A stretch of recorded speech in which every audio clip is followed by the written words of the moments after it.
He's known to many as the father of news, the man who covered it all from the assassination of JFK to the Watergate scandal to anti-war riots. And now people all across America are saying goodbye to Walter Cronkite.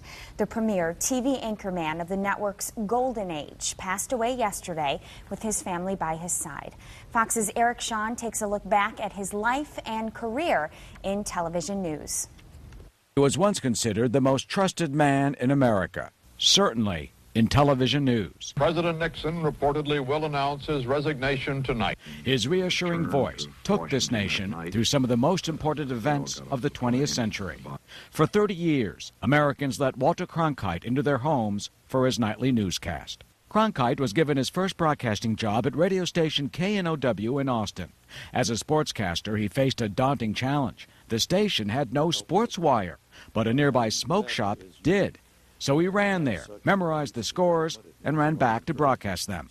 Once the baseball season ended, Cronkite tried to stay on, but the station manager let him go, saying he would, quote, never make a radio announcer. From there, he got a job at the state capitol at the Hearst International News Service Bureau. This led to a full-time job at the Houston Press newspaper and the end of his 2-year college career. His parents did not seem too disappointed that he never graduated. In the midst of the Great Depression, a job was considered more valuable than an education.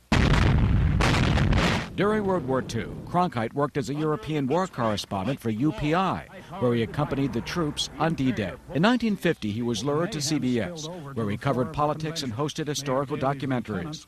In 1962, he helped found the CBS Evening News, which he anchored for the next 19 years. He was seen as an impartial newsman. More Americans started to get their news from Cronkite than from NBC's Huntley Brinkley Report. He also broke some of the century's biggest stories. President Kennedy died at 1 p.m. Central Standard Time, 2 o'clock Eastern Standard Time, some 38 minutes ago.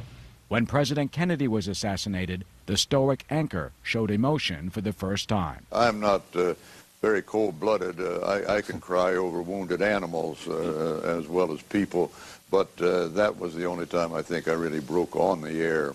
When he finally had a public opinion, America listened. If the communist intention was to take and seize the cities, they came closer here at Hue than anywhere else. And now, 3 weeks after the offensive began, the firing still goes on. When he opposed the war in Vietnam, President Lyndon Johnson remarked, "If I lost Cronkite, I've lost Middle America." I don't believe that was a deciding matter at all. I think it was just another drop of water in a great torrent that was overwhelming Lyndon Johnson at that point.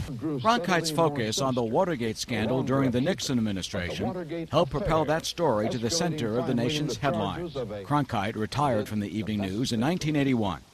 This is Walter Cronkite. Good night. Even in his retirement, he was active in television. During the 1996 presidential campaign, Cronkite led the fight for free airtime on TV networks for presidential candidates. In his final years, Cronkite was a highly sought-after public speaker, the host of many documentaries, and an avid sailor on his yacht. As television news grew out of its infancy, Walter Cronkite helped it mature. In short, Walter Cronkite was television news. And that's the way it is. I'm Eric Shawn, Fox News. Cronkite died 3 days before the 40th anniversary of one of his biggest stories, the 1969 moon landing. Astronaut Neil Armstrong says he'll remember Cronkite's passion and contagious enthusiasm that won the trust of his audience.